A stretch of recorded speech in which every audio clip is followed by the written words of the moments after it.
So this is a TD5 ECU what I've got in for repair from a customer. This one, he'd actually put a 12-volt booster on it, so he'd been charging the battery because it had gone flat. Didn't know he'd left it on 24 volts, so I think he put quite a lot of amps through it. But I received it and it had blown the 5-volt, well, one of the two 5-volt regulators. So the one what normally lives there is a 5-pin one. It's like for most of the components in the ECU. There's the one which had blown there. So it made a right good job of that. So rather than replace it, because usually they go short circuit elsewhere, I've whipped that out. I've lifted the capacitors up, various capacitors around the board. Also short circuited two MOSFETs on the inverter circuit, which supplies the top side feed to the injectors. It's like about 80 or 90 volts. But they have like two MOSFETs in parallel because it's quite high ampage. Both of them have gone short circuit as well, so I've whipped them out. And then we've still got a short on the 5-volt line, which feeds, you know, the main part of the chips and the processor.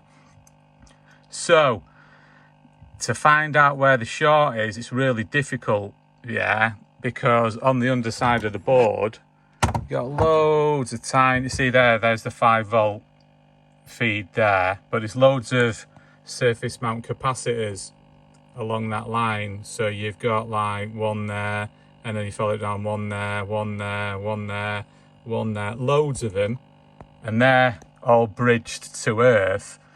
And yeah, they can go short circuit, but there's loads on the other side of the board, absolutely hundreds of them.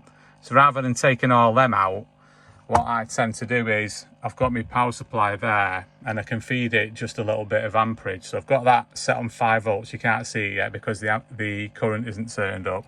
So I've got that going through these, got my 5-volt going to there, and obviously I've got my negative going there. And then what I do is I just tend to get my thermal camera there, and then I just turn that on. As you can just see, you know, the hot points around the board. So what I'll do is I'll just turn up, you can't see any hot spots at the minute, so I'll turn up that a little bit, and then I'll have a look on here. I'll see what's going on, and then straight away, see that dot there? That's the processor, that, which is there, and that's what's getting up. It usually is. So that means the processor gone short circuit, that, so it's knackered. I can change these. They're a pain in the ass. I usually do hot air, and then I get one out of a donor because they're expensive to buy. But it's not cost effective because they charge too much for doing that, and you know, the pins are that small, they don't really like being replaced.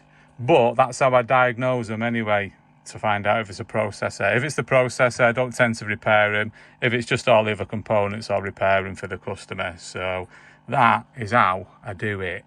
Yeah, and even on the underside of the board, you can see none of them capacitors have gone short circuit, and you go over where the processor area is and it's all warm there, so you can see it through there as well.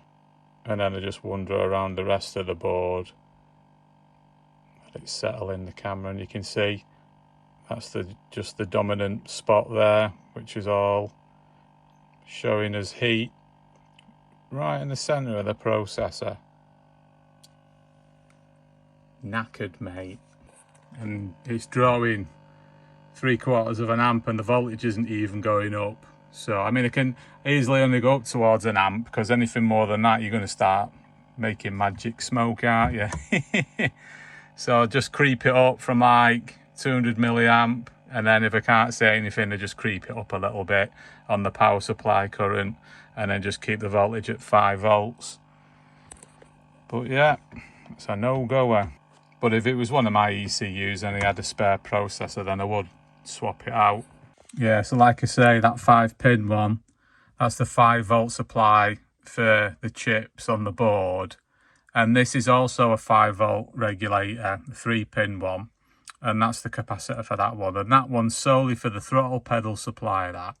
So if you're getting throttle pedal issues, it's usually this capacitor which is going pretty much short circuit.